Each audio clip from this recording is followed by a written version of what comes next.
On my land there are some overhead electrical wires. I'm going to zoom in to see if we can spot them.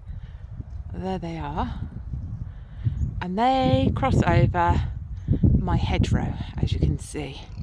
So what I am in the process of doing is thinning out the hedgerow. So I have had to create a small hole into the hedgerow here to get in there. You can see where I climbed in and stood in that little gap. And I've just started, so taking the hedgerow back to this height. It's about 7 feet tall there, and chopping off. It's really hard to see actually. I don't want to climb in there while I'm filming, but let's have a go. So I've started. There we go. So I've started to take down the really tall shoots that are going up. There's one that's too fat. It will need a saw to cut through. So I'm taking the hedgerow off at that height, and you can see it's a reasonable height through to the next field.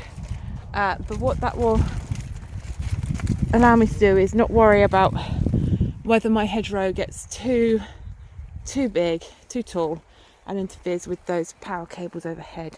Now, as I've cut that out, there is a lot of hawthorn and blackthorn, which is this really prickly, spiky stuff. But in amongst it, there is springy, lovely willow. And that willow I'm taking, and I'll show you what I'm doing with the willow.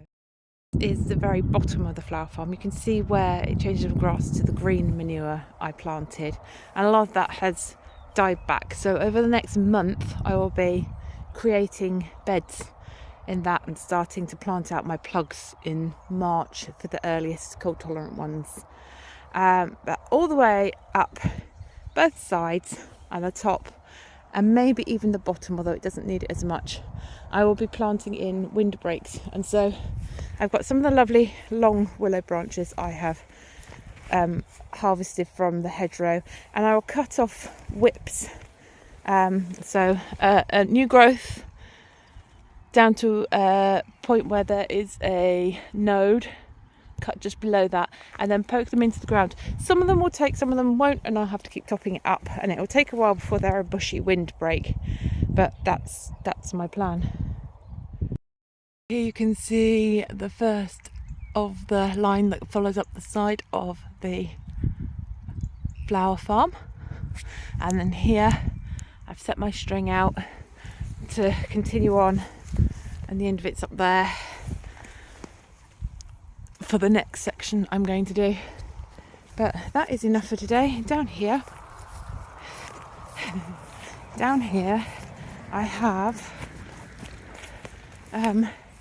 the trimmings left over, which I'll leave to dry out so they don't shoot. I'll use these as pea sticks, and the longer ones will be used for something, maybe beam poles or something like that.